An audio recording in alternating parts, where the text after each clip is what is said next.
التشكيل الرسمي لمنتخب اليمن للشباب لمباراة إيران التي ستنطلق بعد قليل. أهلا وسهلا بكم متابعينا الكرام، متابعين قناة ملعب الكورة. أهلا وسهلا بكم في فيديو جديد وحلقة جديدة. هنتكلم عن تشكيل منتخب اليمن أمام المنتخب الإيراني، مباراة العودة إن شاء الله تعالى، مباراة تجديد الأمال، وإن شاء الله تكون الانطلاقة الحقيقية في هذه البطولة لمنتخب اليمن. أذكر حضراتكم منتخب اليمن في ترتيب هذه المجموعة كالآتي، قبل ما نقول التشكيل الرسمي والأكيد الذي شهد الكثير من التغييرات عن المباراة الماضية. صلي على حبيبك محمد صلى الله عليه وسلم. لو انت أول مرة تشوفنا يا ريت تشترك في القناة وتفعل زر الجرس عشان يوصلك كل جديد، ويا ريت تدعمنا بلايك وقول لنا توقعاتك في التعليقات، ويلا نبدأ الحلقة بعد الفاصل.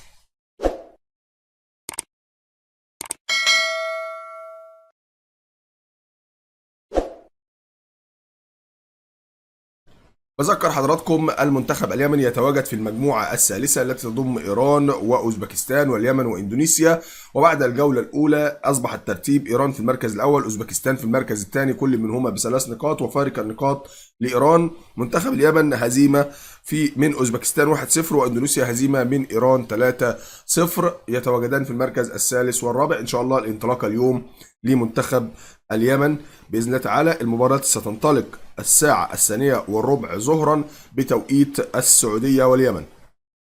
شهدت تغييرات عن المباراة الماضية التشكيلة الرسمية لمنتخب اليمن للشباب. المدير الفني يعلن التشكيلة الأساسية محمد البعداني، وأعلن المدير الفني لمنتخب اليمن للشباب الكابتن محمد البعداني عن التشكيلة الأساسية التي ستخوض مواجهة إيران اليوم، والتي ستنطلق في تمام 2:03 ظهرا بتوقيت اليمن ضمن منافسات المجموعة الثالثة في الجولة الثانية من نهائيات كأس آسيا للشباب المقامة في الصين. ويطمح المنتخب الوطني اليمني أن يحقق الفوز بإذن الله تعالى بهذه المباراة، ولا بديل طبعا عن الفوز للانطلاقة في هذه البطولة. وجاء التشكيل الأساسي كالآتي للمنتخب اليمني: حراسة المرمى أسامة مكرف، في خط الدفاع أحمد الحاج، محمد ناجي، سعيد العولكي، هيثم السلامي.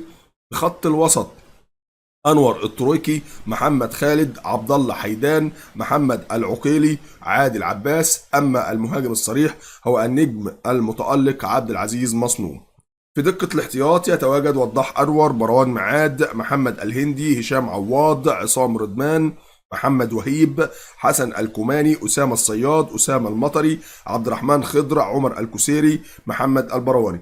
بإذن الله تعالى بالتشكيل المنتخب، بالتوفيق للمنتخب اليمني في هذه المباراة. اكتبوا لنا توقعاتكم في التعليقات، بإذن الله تعالى نفرح ونحتفل مع بعض. وما تنسوش اللايف اللي هيكون وقت المباراة على القناة هنا. شكرا لكم والسلام عليكم ورحمة الله وبركاته.